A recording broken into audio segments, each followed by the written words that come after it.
Hello everybody, just trying to get this thing synchronized. Not much notice on this one tonight.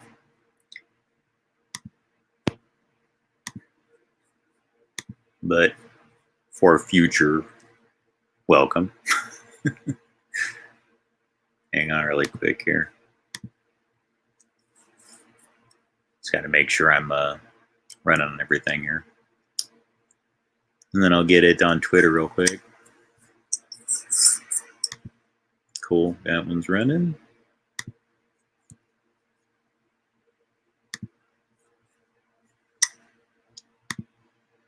Right on. Okay, looks like we're going on both channels.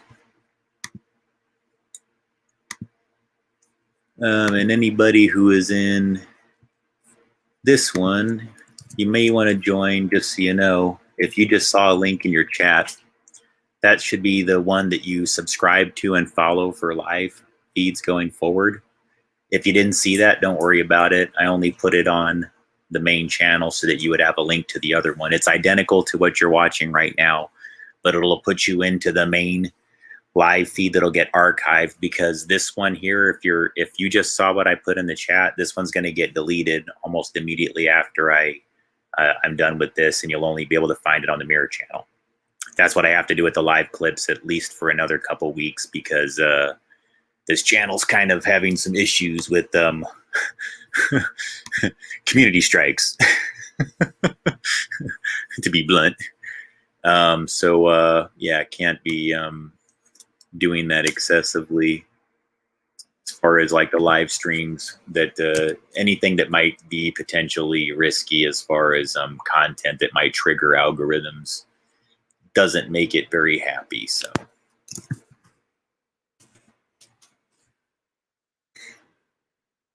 all right, so it's on Twitter, so I'm happy there. Okay, thanks. All right, cool. Hey, welcome to the other one. All right, thanks.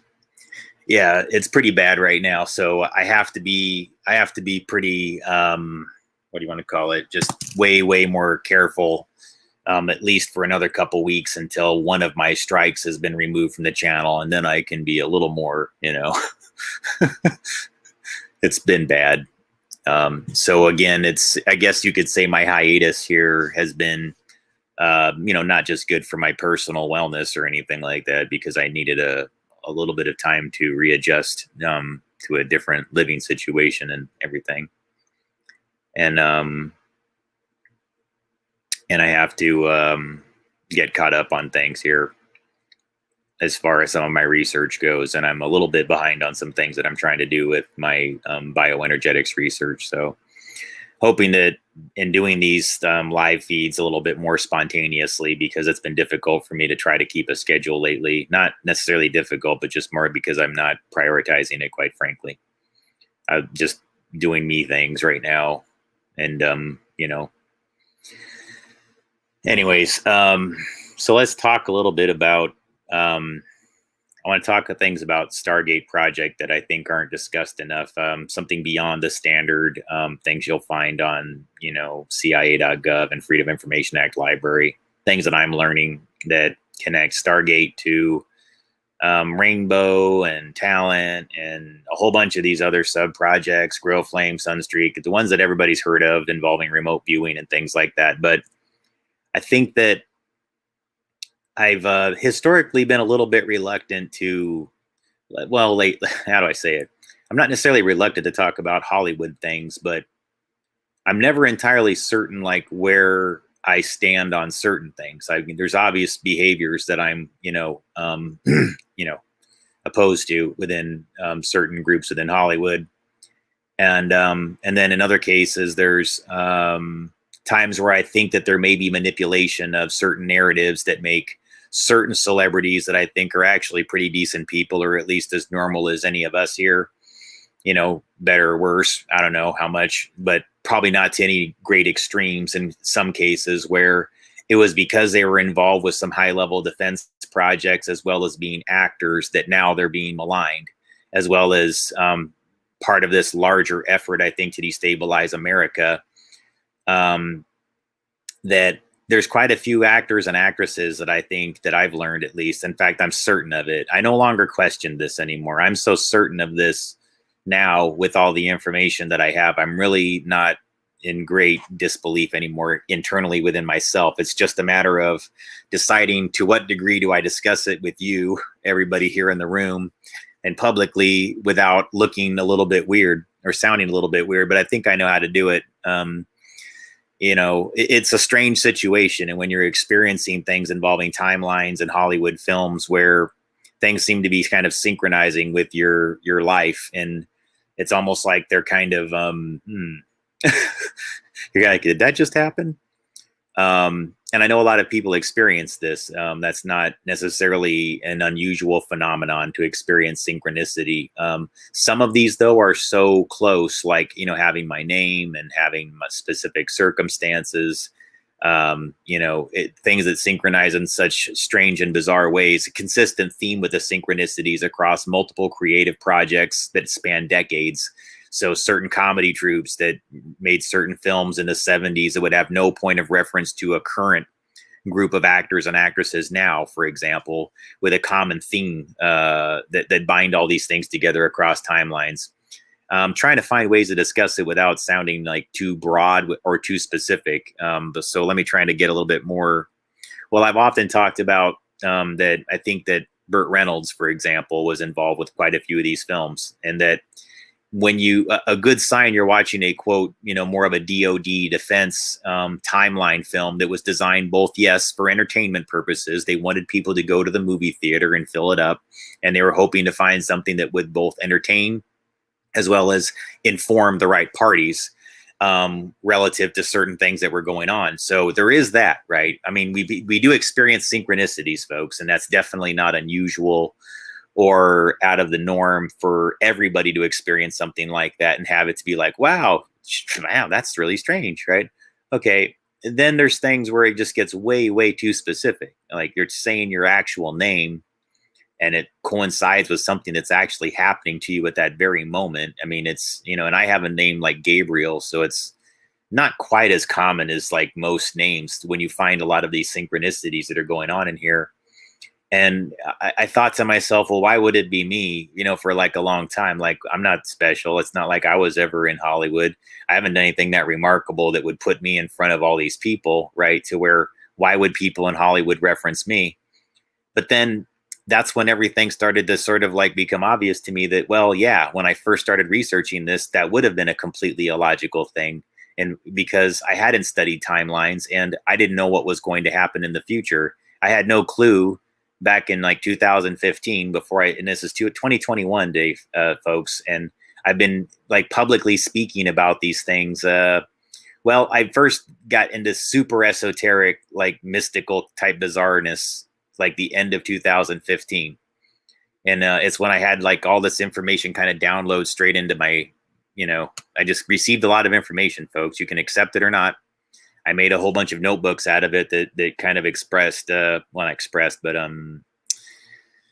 it just explains a lot of high level, like esoteric concepts involving the Fibonacci number, the golden mean, the golden ratio, things involving the true nature of the plasma field that we exist in, things that I didn't really study at that time and I didn't really know anything about.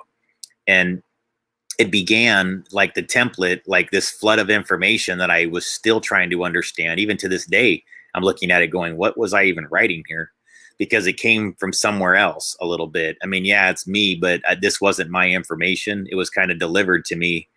And I was just able to receive it and narrate it, I guess, not, or jot it all down into these series of notebooks that I call the Ka Codex, because that was the name that I was told that it is, which I didn't even know what that meant at the time. And then I just, read more into that and, other researchers and learned that the Ka and the Ba are like, yin and yang, there's male and female, and it's basically an expression of energetics, and the aether and the, what we all exist in as a universal plasma field, and the balancing of the energies that make that plasma field, I guess you could say, operate and constantly flow. It's this balance of the Ka and the Ba that make the universal energy, the toroid, the torus, whatever you accept that we exist in, I believe that, yeah, we're here on this physical planet. Yeah, it's here, and we look at it and it's round, and I agree with all that. I'm not that radical with my perception of science, as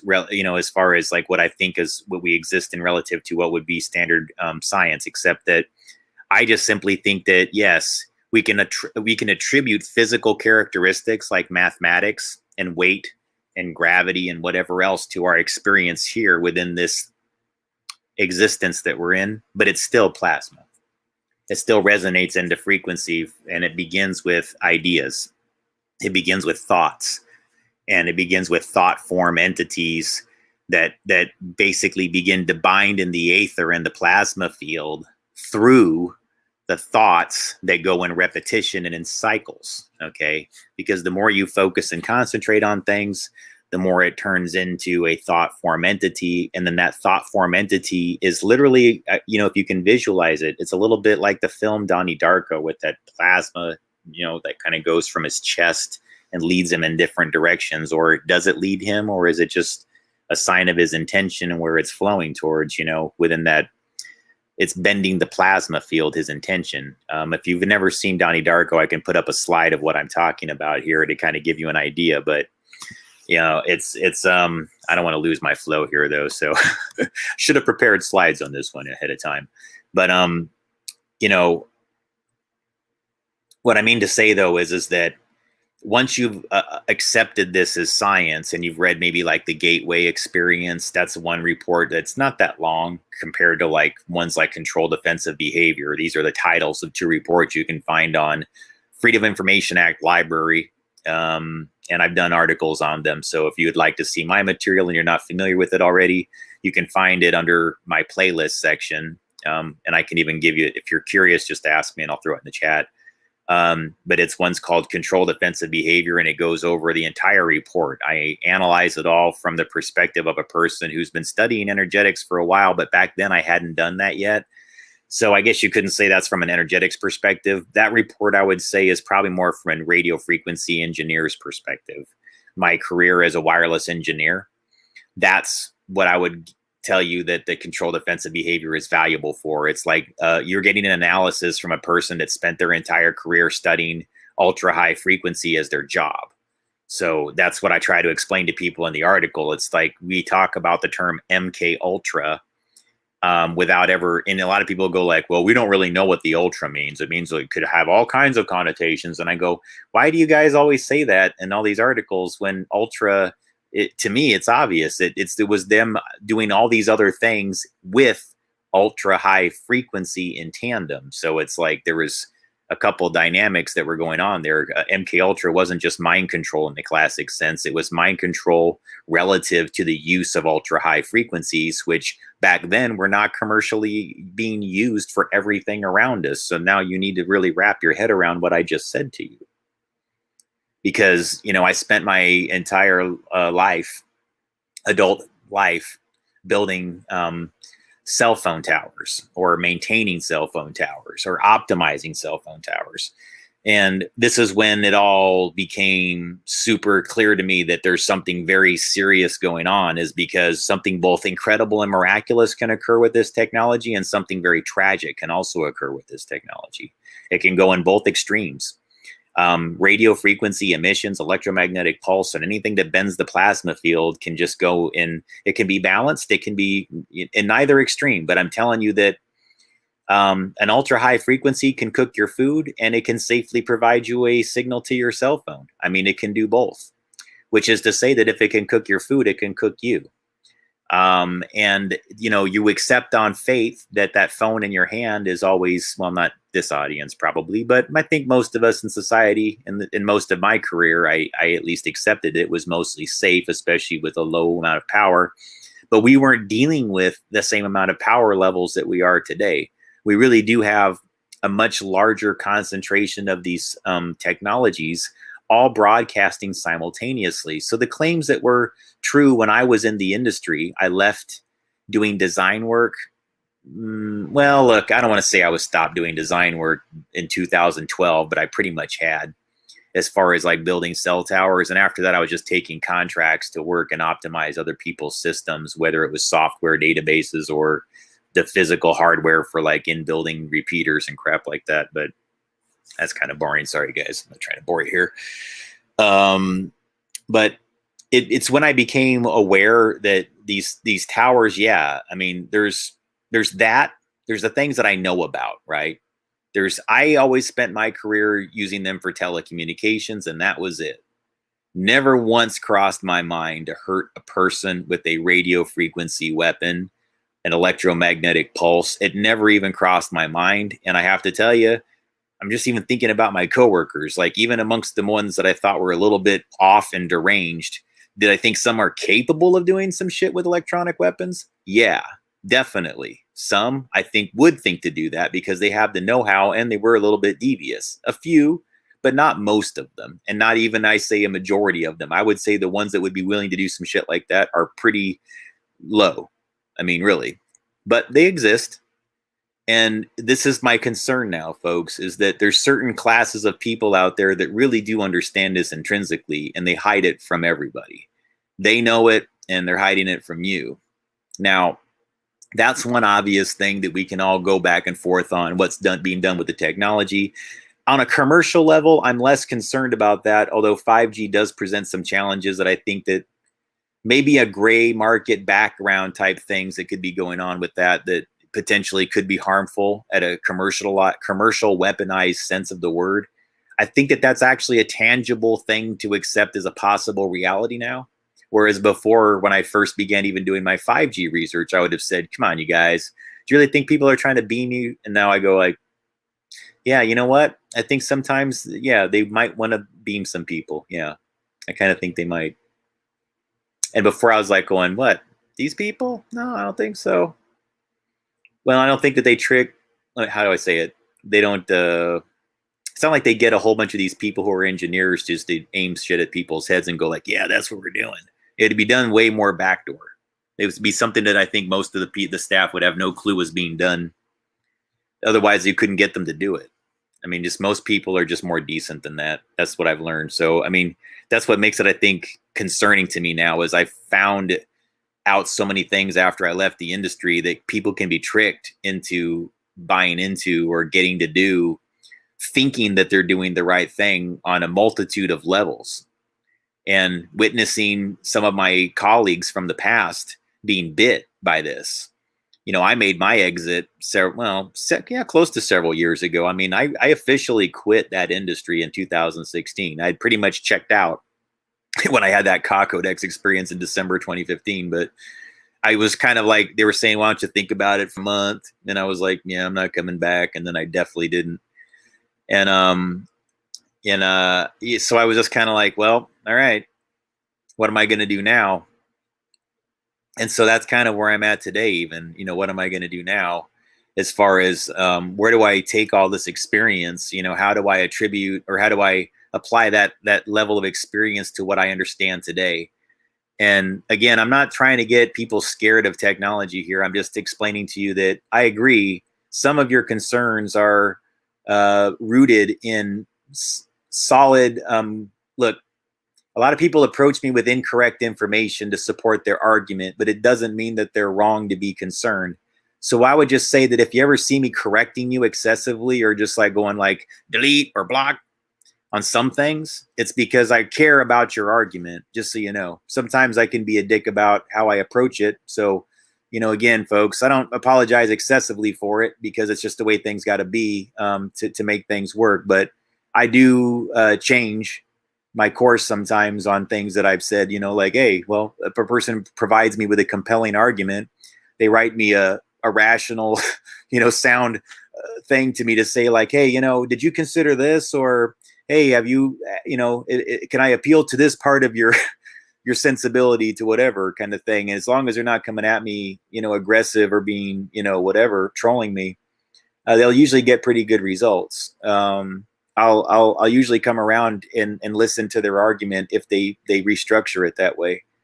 But I've had to be a little bit stringent with some of those things for this reason, guys. It's because this whole thing involving the plasma field as I understand it, and what it can do relative to some of us and our blood groups and the way that we emit energy is extremely important. And the things that I've learned about what it can do, that I was ignorant of, even leading into maybe even like recently, that I didn't fully understand about the dynamics of all the things that you can bring into manifestation.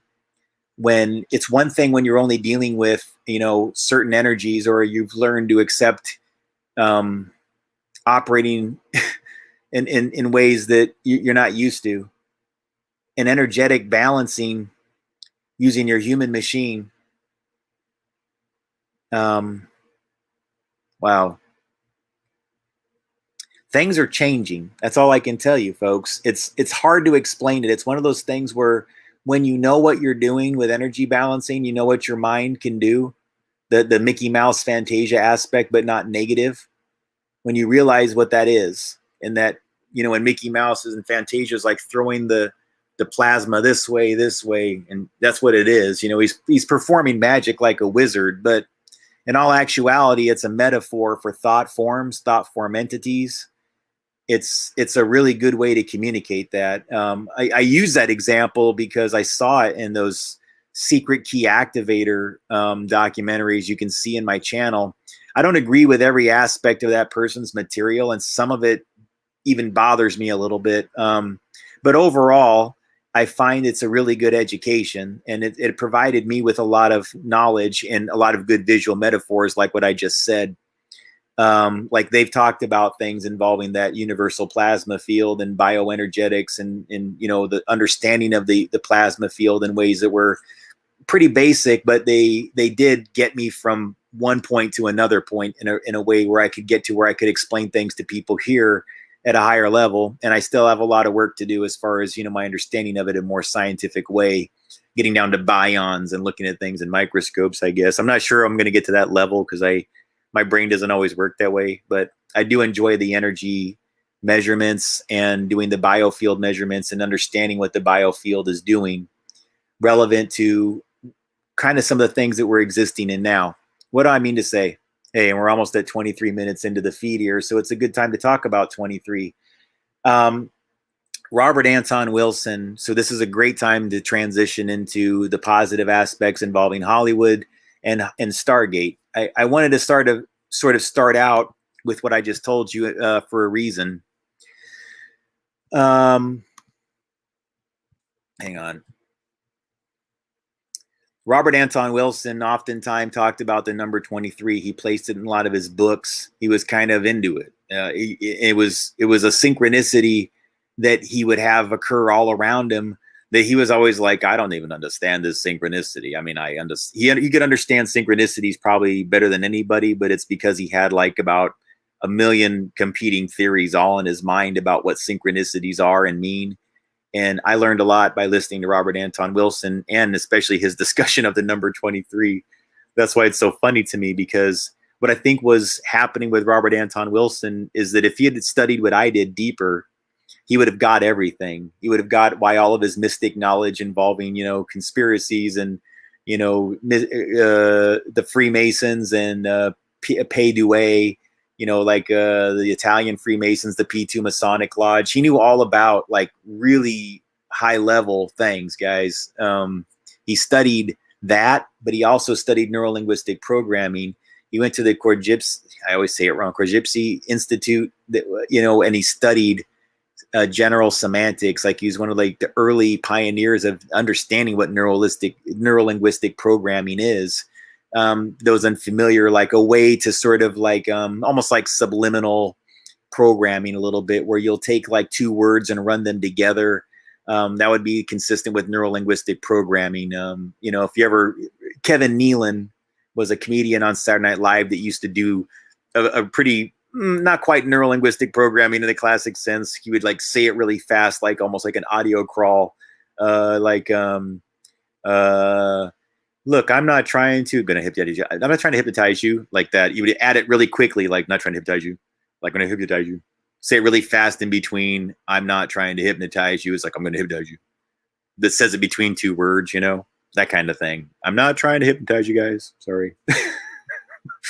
Just explaining the technique, I promise. But yeah, And he had all these things about the number 23 and this joke religion called Discordianism. I'm sure there's at least one Discordian in this room right now. There has to be, because they love this material. Where are you, Discordians? I'm sure one of you are out there. Welcome to the chat. There used to be some that would come in here and go, all hail Eris. Yeah, so like it's a joke religion where, you know, they believe their god it's a goddess and her name is Eris, and that she created the world, I think, because she was pissed off. You know, like how God creates the world in 7 days or whatever. She created the world because she was pissed off that she didn't get invited to this party. That's like I mean, it's things like that, right? It's a big joke religion. It's not really there to exist in reality. Yet, when you think about a guy like Robert Anton Wilson and all the different people he interacted with, he met, you know, mystics, he met, you know, shaman, he met scientists, he met all these brilliant people who understood the English language and writers. And, you know, he wrote books that were fed into the collective consciousness, and all of these higher level thinkers, the ones that Aleister Crowley would have studied, you know, they were studying Robert Anton Wilson and he was studying them and they were reading his books. And so he was kind of tapped directly into these people that were higher level mystics, even if his audience wasn't mainstream. The people he was influencing were very relevant. See, it's not always about the numbers in the sense of, you know, like millions and millions of people seeing you, like, you know, like you're the Kardashians or something like that, right? Where it's all about, you know, getting like 1 million people to look at you to get your influence. If you're wise like Robert Anton Wilson and you're trying to do the great work and really balance things out and just correct things that are imbalanced, in the sense that you just don't want to see people get walked on and bullied and to where they're not allowed to ascend. And to me, this is the tragedy of what we're existing in today, is that the plasma field as it's being manipulated currently is preventing ascension to some degree for some people because of their perception of what it is and what plasma is and what reality is. And part of my goal here is to just get people to consider that my perception of reality does not challenge even standard science. It really doesn't. You have to think of it as a complement to science and a complement to spirituality. If you understand energetics, you get the bridge between spirituality, beliefs, thoughts, thought form entities relative to collective consciousness, and what that does as a larger energy field.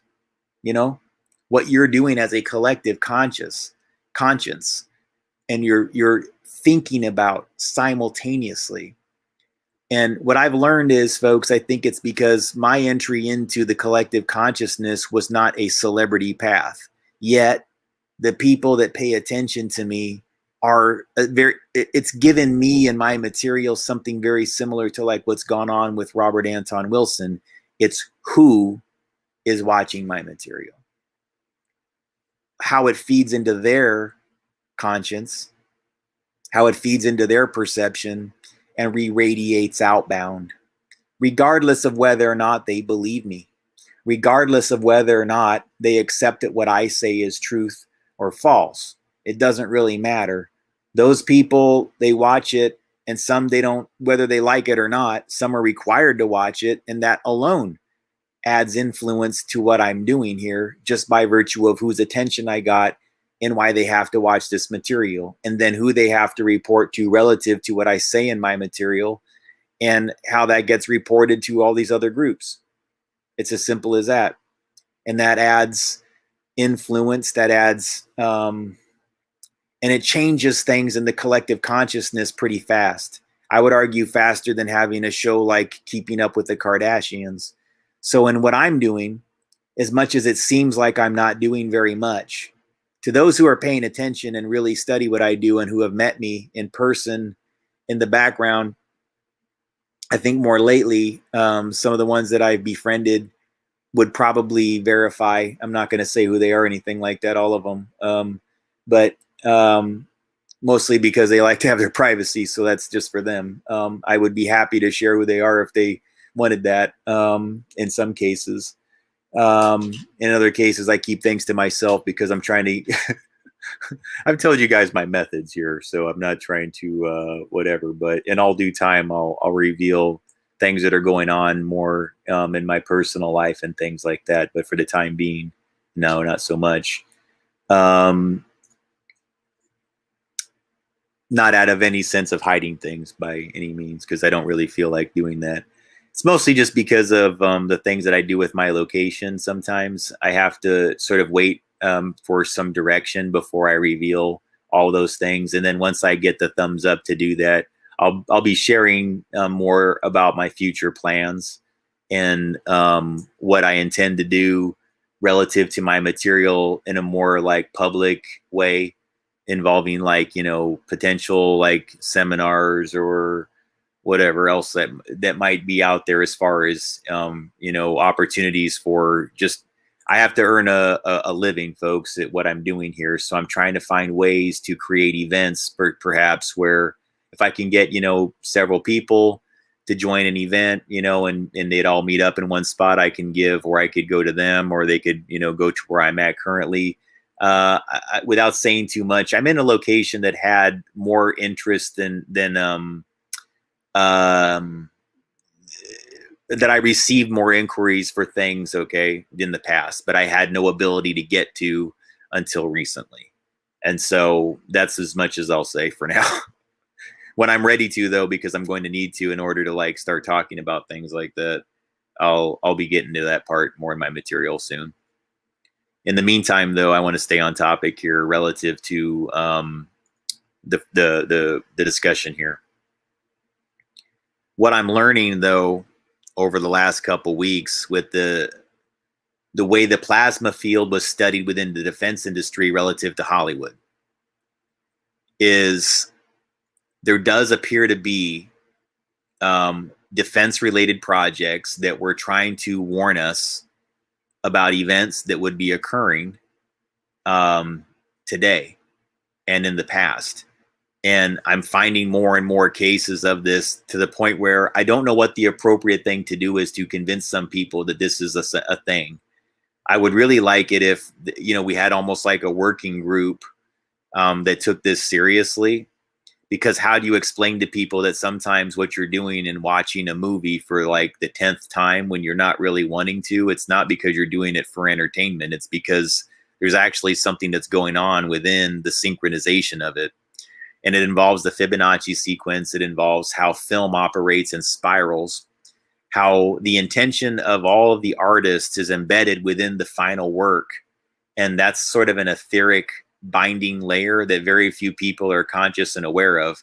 I think the person that I think really opened my eyes to a new way of discussing this, because I'd already talked about it without even being aware that somebody who I'd already studied had discussed this in detail, was Preston Nichols in Music of Time, his book Music of Time that he wrote with Peter Moon, where he discusses how in music recording, that they're aware within the higher level esoteric echelons of the music industry that you feed your voice, the resonance of your voice, it binds to the aether, your plasma from your human body. It feeds into the magnetic coil that goes into the microphone. The pickup of the microphone has a coil that goes in that actually feeds in your voice. If you've ever opened up a microphone, you would see this magnetic coil. And he was talking about how it goes into it, feeds it down in there, and then that leaves an imprint that literally is like the soul, I guess you could say. It's the physical plasma layer that kind of travels along the coil, and it's just like it does like a cell phone, guys. Like, you're not seeing it going from the tower to your phone, but you know you're getting the data. And it happens this way when you leave an imprint on a voice recording, from whether, I mean, it could just be your answering machine, but one could not argue that there's a more intense emotional experience occurring with the recording of music, oftentimes with these artists. Hence, you know, the intense imprint and how that feeds into how it affects you individually as the receiver. You actually are kind of not just experiencing the sound of the, you ever wonder why some songs really just emotionally sweep you up and you're not even sure what it was that did it? It's hard to even put your finger on. Sometimes you have no actual how do I say it? Like, it's not like there's a lyric or something like that. It's mostly there's like a rhythm to it that you don't even understand, or you're not conscious and aware of why it's hitting your psyche the way it is. And it brings you to tears, or it just makes you emotional. And this has been a consistent theme for me. Like, I've been experiencing this so intensely lately, and I haven't had that happen in a while. Experiencing like the emotion surrounding music and having it attached to a deeper meaning. And then getting an understanding of like, now that I've had, it was one thing before all this happened to me and I wasn't speaking publicly so much, but once I began speaking publicly and I understood that all of these connections are more relevant to timelines, because the things that I've been discussing will be known in the future. So if you think this is important material and you accept that it's important material, and I'm not trying to assign self-importance here, I'm just saying, like, trust that maybe some folks actually saw what I've done relative to my whistleblowing on things involving, you know, how our information flow goes within America, and then what I know about the wireless industry, and then how all that feeds into this plasma bioenergetic thing that I'm discussing. And what was known by the defense industry relative to that and how it operates on timelines. Because I think that they thought that it was more random than it is. And it's really not as random as the defense industry thinks it is. And I would like to help them in a more meaningful way. I really would.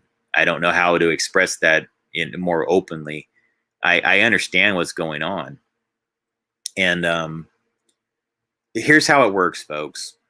And again, I don't know if I should even suggest this, but if you understand like really high level concepts, like if you think that like even like my material is too 101 and too basic for you, then I would suggest that you study the animated film Wizards by Ralph Bakshi that came out in the 70s, I think, or the 80s, late 70s, I think, but maybe early 80s. This whole film, I have a hard time even finishing it all the way through. But let me explain something to you relative to what they're discussing within timelines. They're actually showing you some insights into the way the Nazis manipulated timelines by scaring people from the future with images from the past that are manipulated, meaning to say that the reason why we exist in such a falsified news cycle where everybody's made to look bad currently is because the parties that are aware of timeline technology are using the media to create a false reality that gets reviewed from the future. And then people from the future will look, you know, or rather, how do I say it, guys? They want people to see ahead to this point and see from the past back to this point, both. But it's more relevant to the latter. So it's about scaring people with the news using falsified data, because they're conscious and aware that that information is being reviewed from another timeline and will be perceived as the actual reality instead of a fictionalized story. Because the line between when you put an event out relative to when it becomes a thing that it would not have been otherwise. For example, when do these riots turn into riots, you know, relative to when they initially start out as a quote protest? What is the thing that crosses the line? Who's the one that really pushes it from one side to the other and gets it going from one thing to the next? That's mass resonance manipulation. The understanding that you just merely have to, even if it's fake, you just go out there and go, you know, like, blah, whatever they do, you know, to create the event, break a window, start a fire. And then their hope is that the copycat element of the human psyche kicks in, and all these other people begin to go, yeah, you know, like, let's break all this, because that's what they want. They're trying to create a mass resonance manipulation event by being the beacon signal to everybody to go like, this is how you're supposed to behave right here. See this? Act a fool, everybody. Break it all. And then can you imagine if you were like in the, say, for example, we're back in the 70s or the 80s, and they're explaining what's happening in 2021 to us. Wow, would that ever push people to be infinitely more conservative than they already are? Can you imagine? because what's currently happening has definitely pushed me to be more conservative with my ideologies, or at least more friendly to them, you know, which isn't to say that I was going to become a Republican or anything like that. It just warmed me up to the understanding of why some of these people had such opposition to the sort of cultural engineering aspects and social engineering aspects, that before I was like, what are you guys making such a big deal about for? Why do you think everybody's trying to steal your Christmas and shit? You know, I was always like, that was my opinion, guys, but I didn't see everything. You know, I had to actually go through some pretty significant things myself to understand what was going on with a lot of those people and why they felt the way they did. It doesn't mean they were always right about their perceptions of those things, but yeah, right now we are in fact existing in something where there is a lot of social engineering going on to change people in radical ways and make them different than they would normally be. And if you became aware that 2021 was going to look the way that it was, wouldn't you try to do something? Say we have some timeline technology that's going to lead up until maybe it's this year it gets invented, maybe it's next year. Who cares? The point is you have awareness, right? Say it gets invented today. Let's not even think that far ahead. What if the timeline technology got implemented today and we all became aware of it? Where would you start? Wouldn't you want to prevent this from happening? Wouldn't you want to prevent? See, but you must know, in order to make that a reality, that, well, people have to believe it. How do you convince people leading up until 2021 if this is the year that this technology does in fact become a thing that they've been referencing from the past? Think about it. Then you go back to 1980 and you say, hey, look, or back to 1978, and you say, all right, Bert, you're going to be like a huge iconic actor for the next, or like mid 70s. And, you know, everybody's going to love you and it's all going to be great and everything like that. But we need you to make these timeline movies, and you got to like always like stay on script and do your thing. And they get another guy like Clint Eastwood. You love America, don't you? Well, hey, we as producers, we're going to finance a good chunk of your movie. You have total creative freedom. I mean, do whatever you want to. Make your script however you like. We just need you to add, you know, this line at this minute and these many seconds, because there's a person that in 2020 will be looking at that film because they saw it once when they were a kid in the theater back in the 70s with, you know, then. And for some strange reason, when that person sees that film again in 2020, it's going to bind these things together, and it's going to create, you know, whatever you want to say. They're the one who's going to receive the information, and we need that person to see that movie in 2020 so they can decrypt the code within the film, which isn't really that difficult to learn. And then when I saw source code, which expresses its exact concept for the most part, but more in the context of a person being brain dead and activating their brain to like use as a human computer for timeline manipulation, or what they call in the film timeline reassignment, effectively quantum computing mixed with the human aether element with a brain that's been like in a suspended state of like coma, right? A comatose brain, but used as a microprocessor, or as a super computer of a human element mixed with a quantum computer that's of a standard, you know, computing element.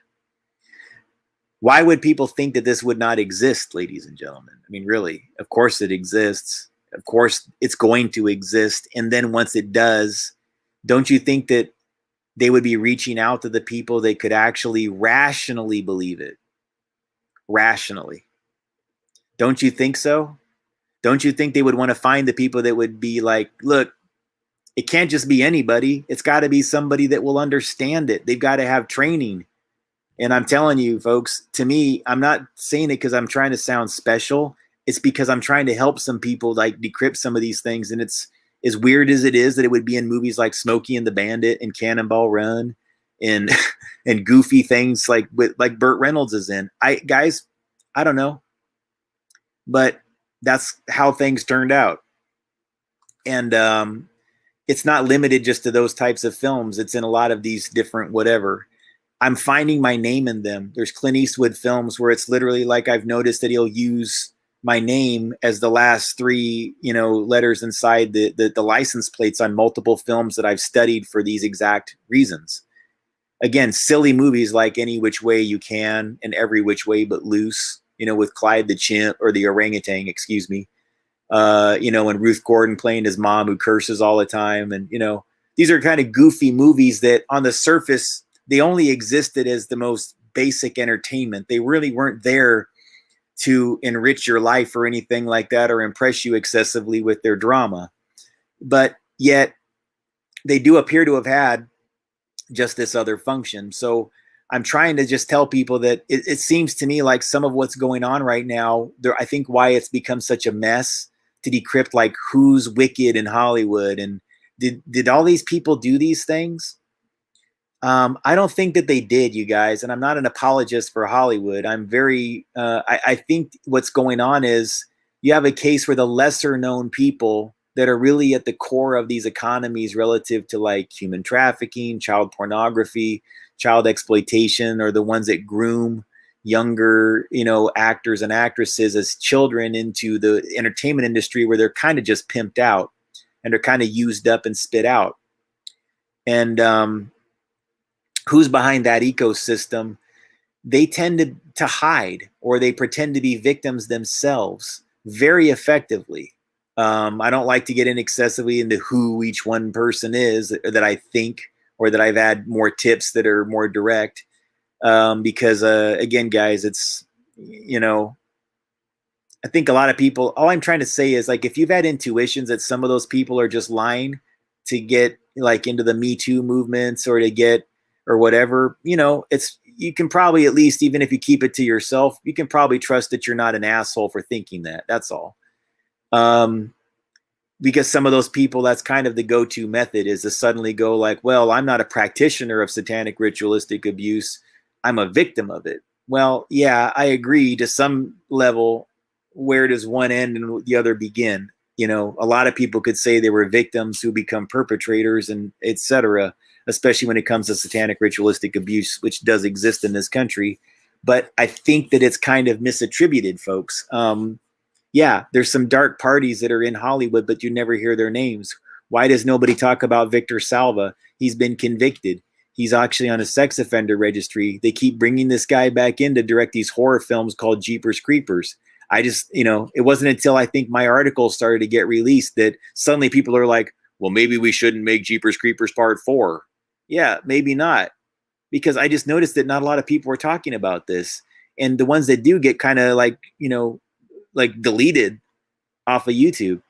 It's bizarre to me that those ones are like so not known.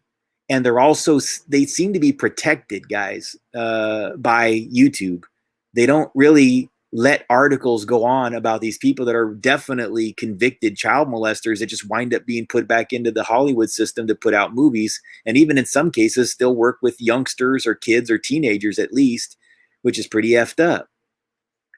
And so I started observing that some of the ones, and I don't want to get deep into like some of your favorite whistleblowers, guys, because you know what? It's just everybody gets pissed off at me, and I'm sick of having to be the one that takes a shit on your parade and tells you that your favorite character is not what you think it is. And I could be wrong, guys. So again, if I am, I don't want to be the person that's excessively maligning somebody that's doing good work either. But yeah, when I have an intuition about something, I don't like to give it a whole lot more time, But yeah, a lot of those characters, though, I noticed were kind of going after some pretty high level celebrities, especially relative to Epstein Island. And it seemed really fishy to me, because I noticed that they just were never, look, if you're going to like spread a lot of rumors about some of the higher known names on there, and it doesn't mean they're innocent, guys. I'm not saying like, well, they're too famous for that to be happening. No, I don't think that. I'm saying, why do those same people that make a big deal about those specific actors and actresses, like, I don't know, Tom Hanks, for example, he became this huge example that was put out there by people that, I don't know, they didn't seem any more legit than some of these others that were making the accusations, in my estimation, is all I'm telling you. And then I started observing, just being real with you guys, that Tom Hanks is in tons of these Department of Defense timeline movies that are filled with information. And he didn't appear to be on the bad side. He seemed like, at least for some time in his career, I can't tell you what's happened the entire time or whatever, he seemed to be involved with some good projects. So it made me wonder, why do the people that go after him not mention like Victor Salva? Why do they not mention all the other people that were on the list that are like, lesser known directors, lesser known actors, yet they do appear to have much larger ecosystems relative to this, and were caught, guys, like physically caught, verified, no bullshit. They were convicted, tried, put on the lists and everything, and they're on the Epstein Island, flight logs, but nobody talked about them.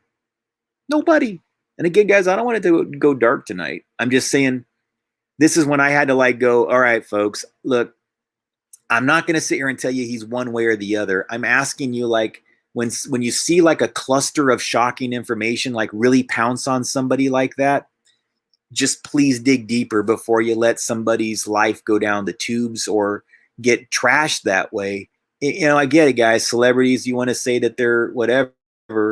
But in my estimation, guys, the people that really do this shit, they're so clever at keeping their names out of your mouth and their names off of YouTube and off of all the major media organizations as ever having a part in it.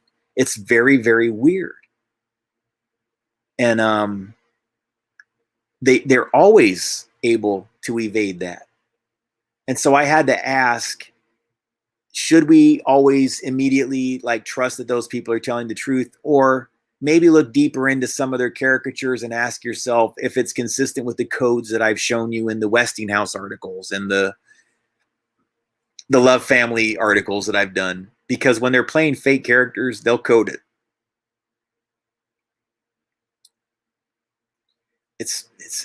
I don't really want to get into specific names because everybody will get all pissy and everything like that. And it's just, I'm not in the mood.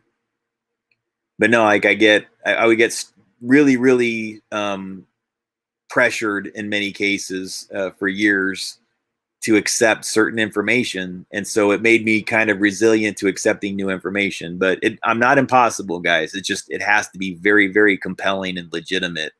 So I want to discourage anybody or anything like that. It's cool and everything. I just,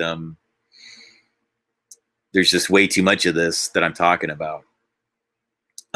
Where they'll really pounce on people that might have done something pretty good, and took some risks with their careers, and doing some things that may have been considered unfavorable if it was exposed within the Hollywood system, that would absolutely oppose to this being challenged right now. So I think that some of the ones that are actually like, higher level, potentially like whistleblowers of the Hollywood variety, yeah, they dropped tons of clues in these movies. Others were warning the bad side, even. If you think that there's a good and a bad side, I guess. I would argue that it's less about good and bad, and it's more that some people saw a future that scared the shit out of them because they didn't understand it through today's cultural lens. They understood it through the cultural lens of whatever decade they were in when this all began. So if you saw our current state of affairs in the 70s, well, hell, we were in the Cold War. There was such a thing as the USSR back then, which does not exist today. Communism spread all across, parts of Europe, Eastern Europe, Russia. We had the Soviet Union, the USSR. We were in a Cold War with them. So can you imagine how horrifying it would be, this idea that like, what if somebody said like, Gabe's going to be friendly, to Russian information in the year 2020. And you're saying that like when I'm born in 1974, you're kind of cursing me at that point, because at that time, everybody thinks that the Russians are bad people. Whereas today we should perceive them at least as allies. Not all of them. You can't say that about Americans are all our allies. Some of them are evil and doing horrible things to our country here. So I'm not that foolish and stupid. I'm just telling you, like, I'm friendly to that. Can you imagine through a cultural lens of the 70s and 80s? Because like today, almost nobody says something like that out loud, because even till today, it's such a bizarrely taboo thing to say in many circles. Like, oh, are you an asset? No, I'm just the person that like studied some of their research and said, wow, those are some really cool people. And they're doing a lot of disclosure and they're very intelligent.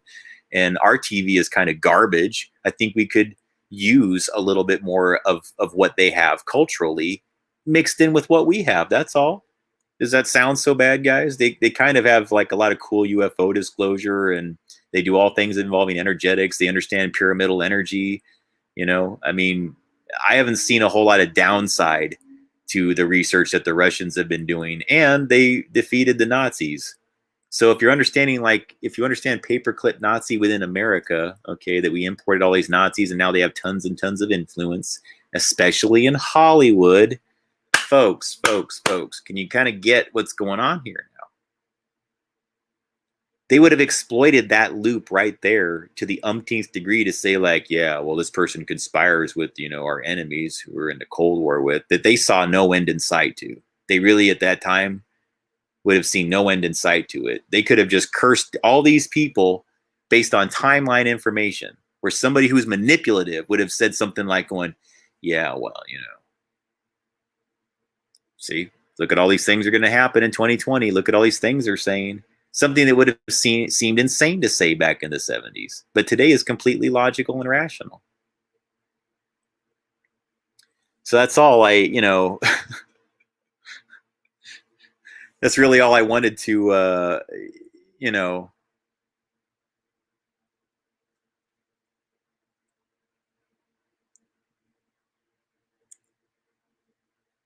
want to put that out there as just another option for you to consider. Because the clues that I'm getting from these films, look, there's somebody that wants to program us into thinking that it's all evil and it's all scary, or it's all esoterically manipulative, or involves some spooky Illuminati or something else. And it's just not that. It's just there's a competing set of interests that understand that timelines are dynamic, that we don't exist anymore in a linear timeline system once timeline technology became a thing. Now we just have to accept, those of us who understand it, we all need to just pick ourselves up by the bootstraps. All right? Pick ourselves up by the bootstraps and start doing the heavy lifting relative to correcting timelines and understanding that sometimes when you're seeing something from the 70s and 80s and everything like that, if you understand it the way that I do, especially those who have interacted with me and understand me and get what I'm doing at a deeper level, this is an important part of it. So everything you learn from source code is important. I mean, that's a defense thing.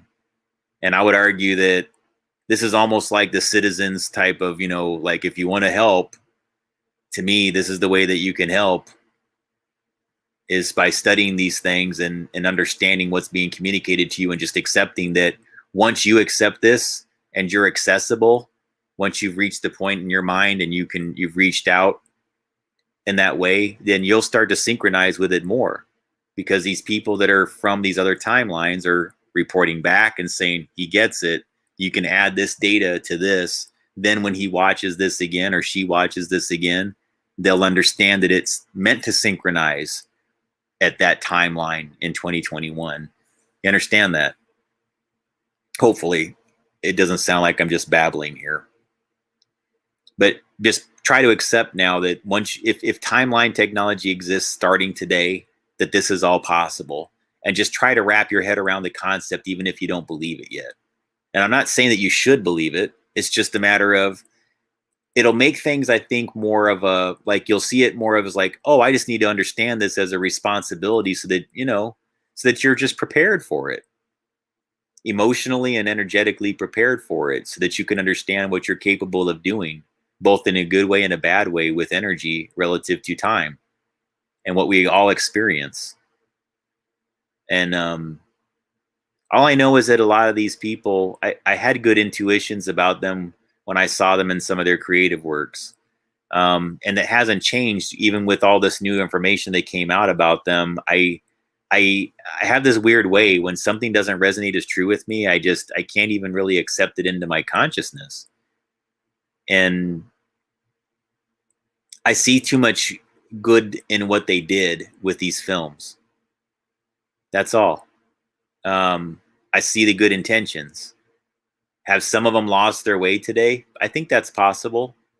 if you were a person that was involved with these things, say you're an actor that did timeline movies that were for the Department of Defense, and you're a pretty pure-minded, holy person. You're a pretty nice person, you know, like you wouldn't dream of doing anything negative like a lot of these people are accused of doing. You know, it seems to me like there would be a concerted effort to corrupt them. They wouldn't want that to happen. I mean, we're dealing with timelines as a chessboard. So as many people as they can corrupt and rot and get into drug addiction or sex addiction or whatever, you know, gambling problems. I mean, you name it. They're going to try to go for it. They want all of these celebrities to lose everything they have. They want them to be humiliated, and they want them to be subjected in a public way. Why? They want it public. They want everybody suspect of them in a public way. True or false, it doesn't really matter. They just want it out there in the collective consciousness so that when people review timelines, they're going to question the integrity of that person. Should we trust Tom Hanks? I don't want to make this all about Tom Hanks, guys. You guys may believe all that wholeheartedly, and I may not have been exposed to something super obvious that I'm missing. So let's not get excessively into that one topic, okay? Just so you know, nobody is.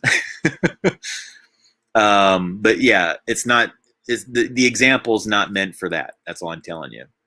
It's mostly because guys like Dan Aykroyd, quite a few people connected to Saturday Night Live, early Saturday Night Live, the Chevy Chases, the Dan Aykroyds, SCTV members like, you know, John Candy, Eugene Levy, John Hughes, who made a lot of those Hughes films. I mean, a lot of these people were doing things relative to timelines. It's bizarre how much I've discovered on these things because the costume designers, the set designers, the people who write the scripts, they don't put these lines in. They don't add these things to the background for no reason. That all takes time.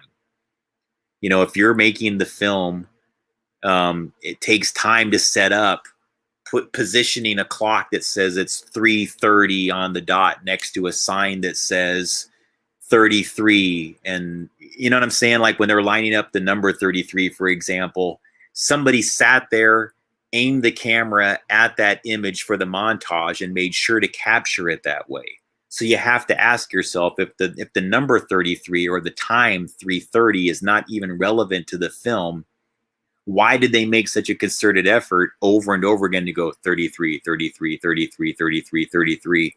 And again, guys, I know a lot of people think that that's all evil, but it's not. The number 33 is part of this larger ancient communication grid, especially when done in repetition.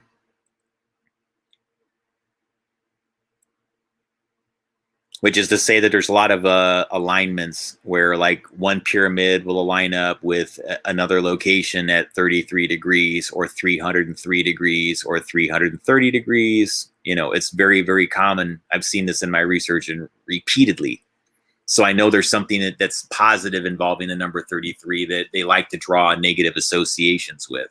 So that's kind of what this is about, I guess you could say tonight, is, you know, transitioning from our immediate knee-jerk reaction into accepting and processing alt media cycles as the accepted truisms or more true than the MSM, for example, when in all actuality, sometimes those stories are just extensions of the mainstream media because they don't have the balls to say those things outwardly in the MSM. So they have these other alt media outlets that can do it all for them. So if they want to just completely decimate some actor in Hollywood that may be unraveling their ecosystem of control, the media's ecosystem of Nazi control, paperclip Nazi control, and then who are their partners? Who are their partners? Who do they sell a lot of our media interests to, guys? Well, increasingly America is for sale and Americans ain't buying. So who's buying America? Who's buying America's media interests? Yeah, you can only have so much foreign ownership, but I can guarantee you quite a bit of our foreign ownership is coming from China. So once you have a good percentage of foreign ownership, you also have a good percentage of foreign influence. Now you need to start paying more attention to articles about what does the Chinese markets do to the international culture. Well, here's the thing, folks. A movie that would have been completely acceptable to play in the United States within our cultural norms can get censored all to hell if it offends the Chinese. Why? They will simply remove a vital plot point that has to be in the movie because they're afraid that that plot point will get that film either banned or restricted or will offend the Chinese markets in such a way where they will lose a substantial amount of revenue because those are guaranteed ticket seats that go away when all that happens.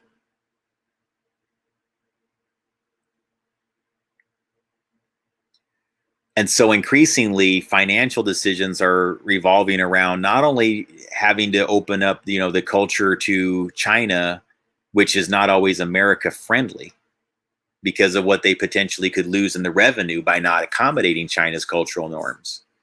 Now, transition that into the ownership of the stations, transition that into the news cycles. Well, they may not be that willing to report stories about China's influence on America's culture, even with the things involving, the virus. Why? Because they don't want to piss off that percentage of foreign ownership that owns ABC, Disney, that percentage of Chinese ownership that owns a huge chunk of NBC, Universal, Comcast, all the other media, Time Warners, whatever they are now, all the other media conglomerates, which can be purchased with stocks. I get it. Most people in this chat probably don't buy stocks or have whatever, like, a lot of them do, but not regularly. They don't expose themselves to that system of just buying a stock. And, but a lot of that is owned by the Chinese now. And if you don't get that, I mean, folks, it kind of, it begins to affect something that we came to accept as always being kind of an American institution for the most part. Yeah, I mean, we knew we had like maybe Germans influencing it or Italians or whatever else like influencing, or French culture influencing certain films. But no, within America, you really can't separate the defense industry and the intelligence communities from Hollywood as far as them adding information to projects or emitting information from projects, or mostly adding them in relation to defense. And then I just noticed that a lot of these films that were timeline relevant, and that they're just goofy movies that exist purely to communicate timeline things. They're entertaining, but they're timeline movies. They're just disappearing. You can't find them on streaming services. They just go away. So here's kind of what I'm thinking. Those of us who've kind of figured it out, we have to start getting more serious about establishing working groups and establishing think tanks, whether you do it independently on your own, you do it with one other person or a few others or whatever. But if you understand the plasma field and you have an idea of your genetics and you have an idea of what you can do within that plasma field as far as bending it one way or the other or pushing it one way or the other, once you become conscious and aware, number one, stop questioning your ability. You have it.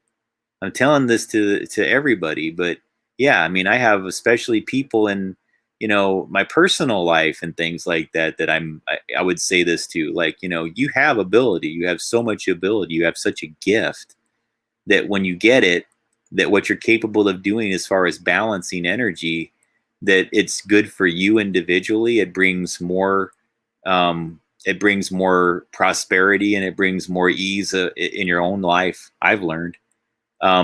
Again, I'm not prospering in the classic sense, but given the situation that I was in, folks, yeah, I mean, I consider my ability to survive the way that I have prospering, definitely compared to what was expected to have happened to me. And I see things just increasingly improving exponentially. They just keep getting better and better, because I focus less on the mundane, and I think more in terms of what I would seek to see happen in the world, both for myself and others. And as I've learned to do the things that make myself happy, I do think that what's manifesting externally from me, and what I contribute to this plasma field, it does change the energy within locations. And the reason why this sort of the concept of an Ascension think tanks, whether they're regional clusters or whatever, like, find your tribe, find the ones that understand this, and help each other get educated, help each other learn, and then consciously work on balancing things, you know, like, hey, the masks, I'm just noticing a lot of these things are going away. I mean, again, they're tricking people with all of the like, well, but if you get a card and, you know, but you got to prove it now.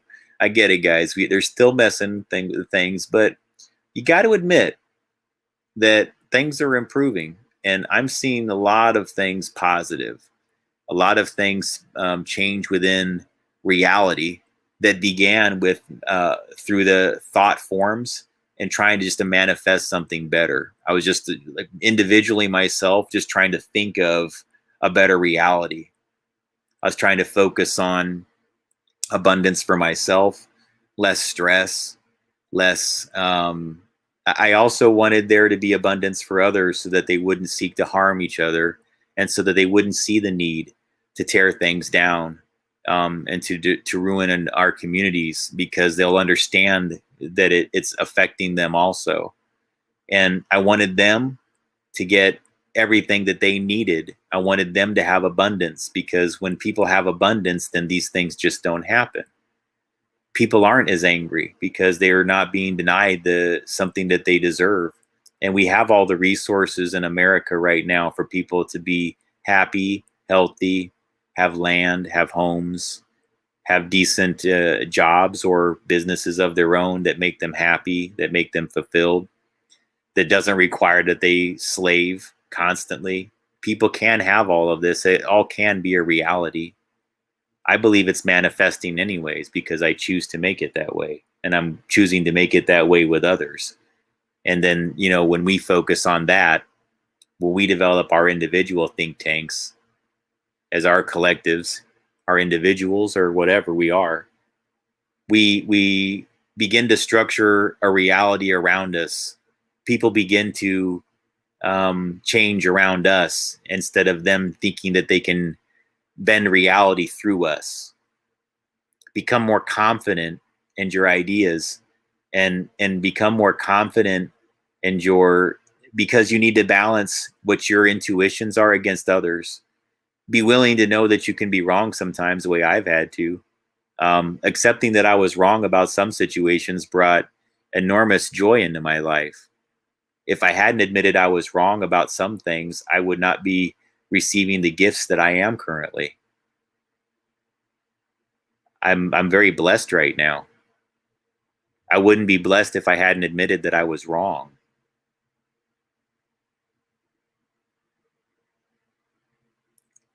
And so when we're making, we're co-creating and coexisting with this together, it's important to humble yourself, yeah, but also be confident in your ideas. And me, it's been just such a challenge trying to find that balance, especially those of us who've gone through a lot of gaslighting in our lives and have had our individuality, like what we bring informationally to people's awareness levels. We've had it mocked, or we've had it made fun of, or they've told us that something was wrong with us for thinking the way that we do. When in all actuality, a lot of us were providing a lot of leadership to people that just couldn't recognize what it was. They couldn't understand that we were providing them blueprints and architecture because they were too concerned about what the messenger looked like, acted like, sounded like.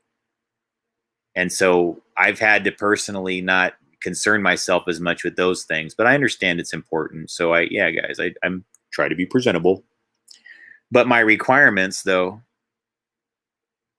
I don't really care if people are always the best at communicating this or that or whatever. I'm mostly concerned with people's ability to like get what I just said about what we're all existing in and how it's important to balance our ideologies against one another. That yeah, you know, those gifts that can be, they can find their way to you if you know that you're not always right. Sometimes we're like the told you so end of it, and sometimes we're on the I'm humbled end of it. And hopefully you say that I'm humbled and you don't go like, well, fuck you. Don't do that. But yeah, I mean, you know, we got to follow our instincts and our intuitions as they are. So that makes sense. All right.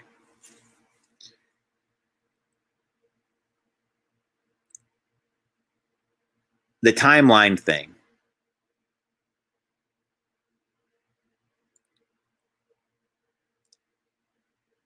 If this has been happening to you, if you've been witnessing a lot of this, and you've been kind of asking yourself, like, are these people, maybe it's happening to you because you saw this, and maybe this was just the spark that led you to say that, oh wow, I can't accept that some of these things are actually synchronizing with me because they're telling me something.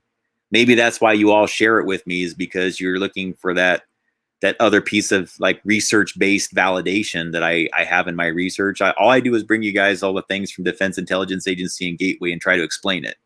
So I think that that's what brings some of the audience in here, is because they get those validation points that what they're experiencing is legit. But I'm so used to it that when somebody says they're experiencing a synchronicity, I'm kind of like underwhelmed by what they're telling me. Because it's just happened too many times to me now, where I'm like, okay, I'm over it. Yeah, I mean, I'm not over it, but you know what I mean? Like, I'm not impressed when somebody says it's happening to them. But now I'm getting more there, because I'm realizing that might be the reason why people are sharing it with me, is because that gave them the insight to where they knew that it's not in their imagination every time, that some of these things really are synchronizing with timelines. They're meant to synchronize the timelines. They're designed to do it. And even the ones that are not designed to do it, that synchronize sometimes, there's a scientific explanation to how the Fibonacci sequence operates relative to human DNA, and why you might be experiencing strong synchronicities with something that had absolutely no intention to do that with you. So it's tricky that way. I think sometimes we're experiencing like even almost like a 50-50 split, of like, whoa, that was a naturally occurring synchronicity, and that was one that was obviously a timeline addition. And all I can tell you, folks, is it's not spooking me out any. It's just making me fall in love with the world more. And it's a little bit weird, because I can tell the reason why a lot of these things are happening. My intuition is that it's due to this dark matter manipulation aspect of particle accelerators. That's part of what led me to where I am. More than that.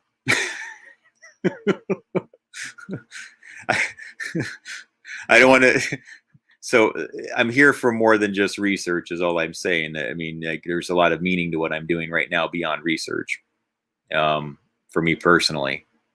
But part of what led me to the interpersonal aspect of it was the intrigue of what I learned about the particle accelerators relative to the area that I'm in, and what it might have been doing, and how it might be affecting everything relative to what I'm talking about here. Because we're all part of that, right? And if you can accept that we have in numerous locations around the world particle accelerators that exist in a few different forms. There's linear particle accelerators that not many people pay attention to, and I'm not sure how relevant they are compared to others. I think they are when they're done. Look, you can do some really strange things with particle accelerators, like linear particle accelerators, because I've been on top of what I thought was one and measured it, and it had a weird energy signature, and it made the brain hemispheres of my brain feel like they were splitting apart. I mean, really, really strong, intense energy that's very unpleasant.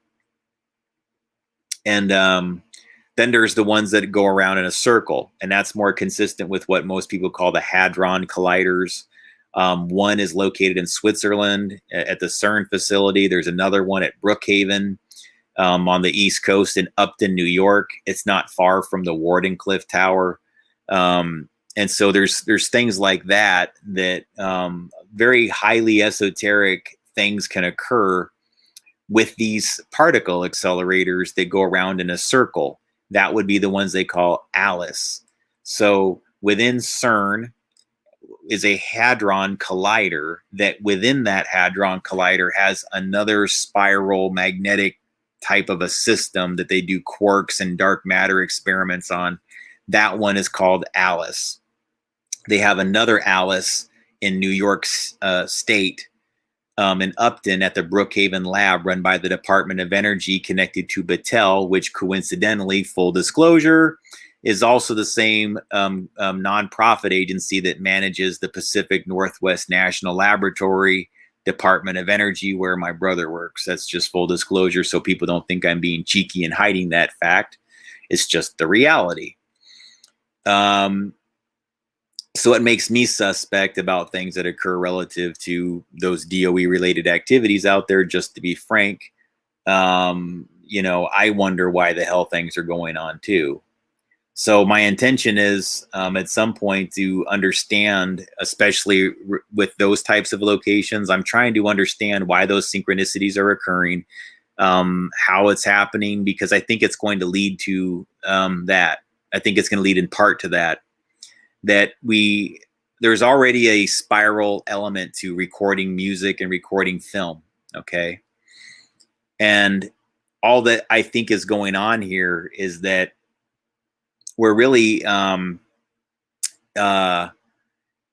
dealing with multiple, well, two main locations, one in Europe and one in the United States, that are like vacuums of dark matter, and that because we don't really perceive the dark matter going into these big holes of whatever, because it just passes through walls, it passes through everything, guys. We're not visualizing it.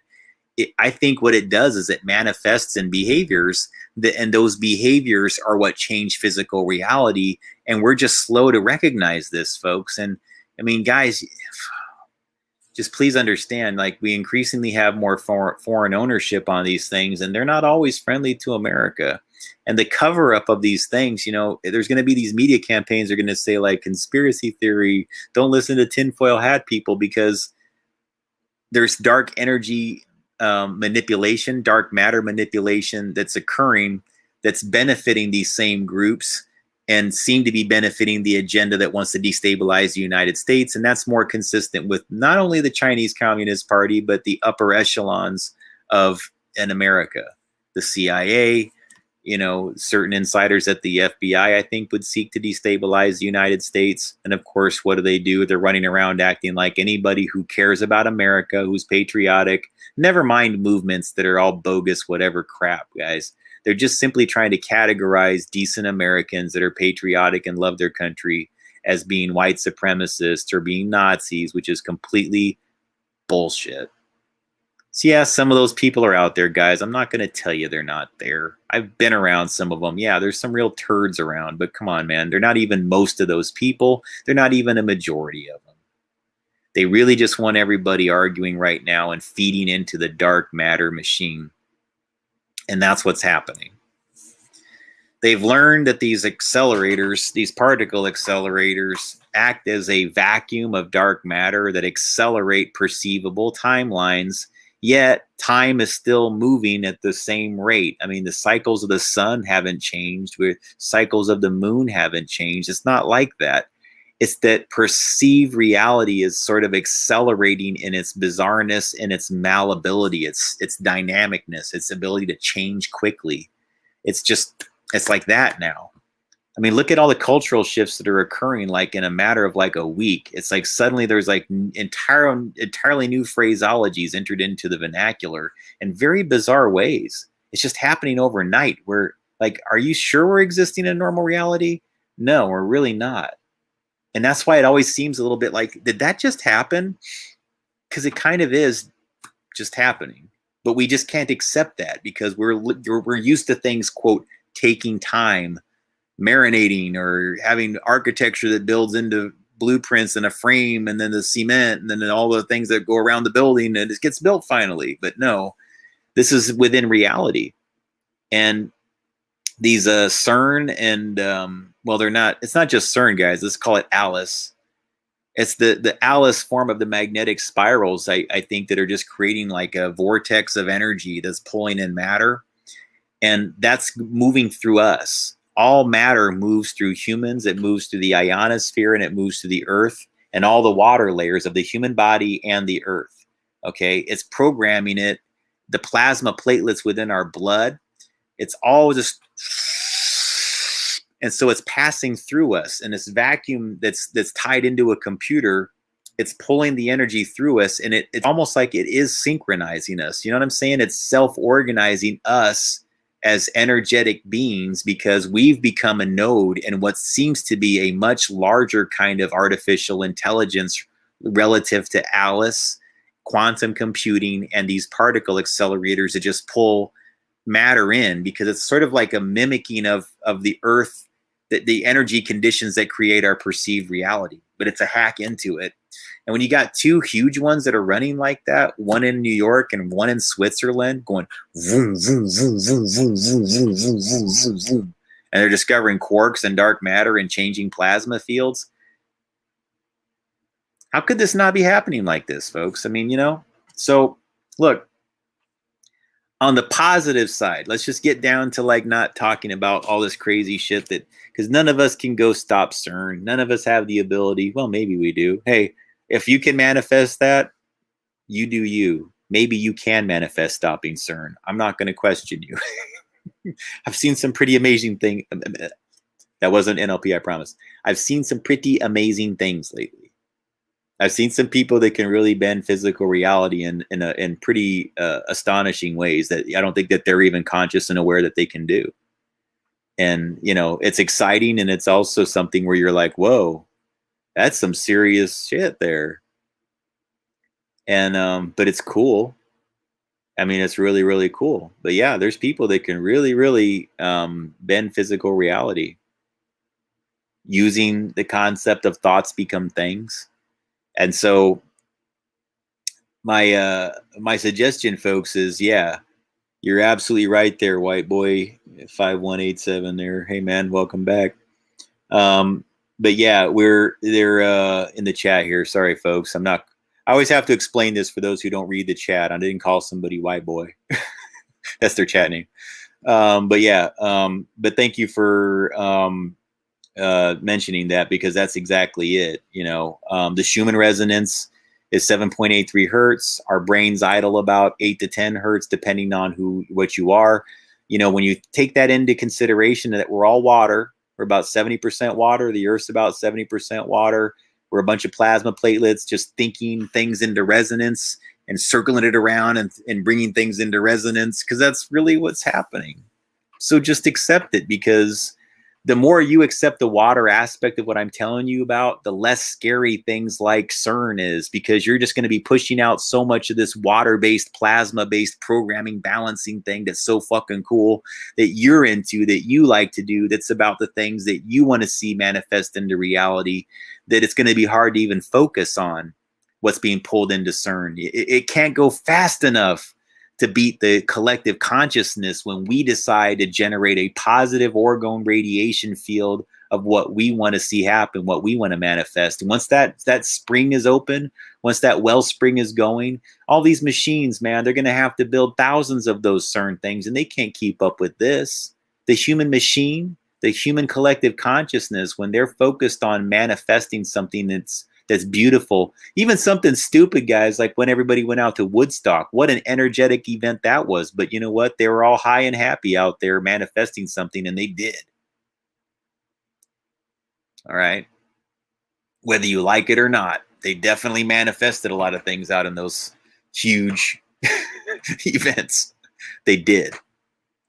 They came up with ideas. They thought of things, and a lot of those things became businesses, or they became, you know, societies, they became religions, they became all kinds of ideas were thought up in those bizarre circumstances where people were just kind of like doing all kinds of crazy nonsense, it seemed. I think it gets back to the bees, right? If you watch my material on, you know, like the beekeepers and how they were handling the ones that were aggressive, that were flying up from Brazil, they called them the Africanized bees. They were more prone to stinging and clustering on people, and they allegedly killed people, but they really weren't.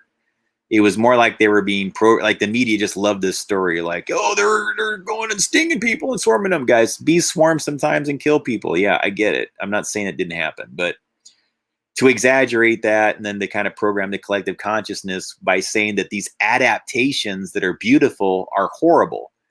Well, are they beautiful adaptations? Look, there's a beauty in that the bees are actually ascending and learning new ways of forming hives, external from the horrible conditions that we as humans have placed there for them.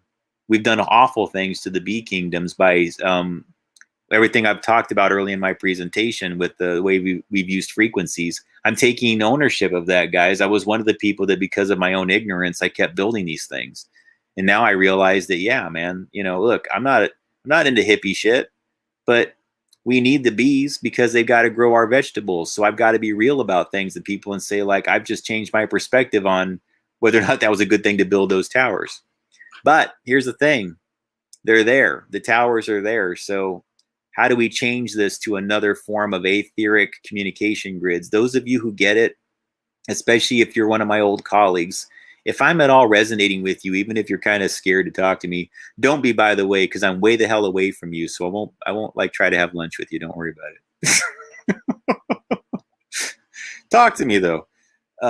Because I'll explain something to you about something that you have as an ability relative to the towers that you built, that you may be unconscious and unaware of. And if you're experiencing weird synchronicities like me and you're going like, I don't know, man, I think Gabe kind of knows what he's talking about, but he's a little weird. Well, just get over it, man, ladies and gentlemen. Because I worked around a lot of you who built and designed and optimized cell towers. And those of you who did that as a career, I promise you got something like Mickey Mouse and Fantasia now with your ability to bend plasma fields if you were like me and you designed a lot of cell towers. And I would just like you to focus on, look, if you get it, then form think tanks and you find out. I don't want to tell you what to think of. If you want to see a different reality than me, then that's good on you. But I'm trying to balance my ideas against those of others. I'm not trying to dominate them. I'm really not. But I also don't want to let fakes and frauds into my subconscious. And I don't want that to program your reality by letting them into my subconscious or, excessively. And again, I don't want to do that to people. I want to make sure I give people as good of information as I can to the best of my ability, but with the understanding that we're all trying to bring something into manifestation through what we do. And so I'm going to end here in a couple minutes, folks, very soon. And I just want you to know, focus on that, not just know, but try to think about what we're bringing into reality here, and that it all starts with ideas. It all starts with vocalizing those ideas, sharing those ideas, externalizing them, and then going, wait, I don't want to just make this an idea. I want this to happen. And then you make it happen. And I'm learning that more and more every day, that this is that very basic thing that I just said is everything. It is the nature of how we're forming all of this together, and that Hollywood, some of that played a good part in it. And there's a lot of information in there that we can cull from it. So, take it or leave it as far as that goes. But they're not all bad. That's all. And I wouldn't want to be perceived that way either if I took the kind of risks that they were. So whether it's true or not, just try to leave it open as an option. And I would say that about any topic that we encounter that's dark, or we learn something like that, at least keep the option open of what may else be going on in the background. That, the reason why somebody may be something horribly negative is to conceal a much larger positive, and you don't want to cut yourself off from that. That's what I've learned, to not just immediately take that knee-jerk reaction of negativity, and to listen to the people that try to inspire me into thinking of a better reality, that inspire me into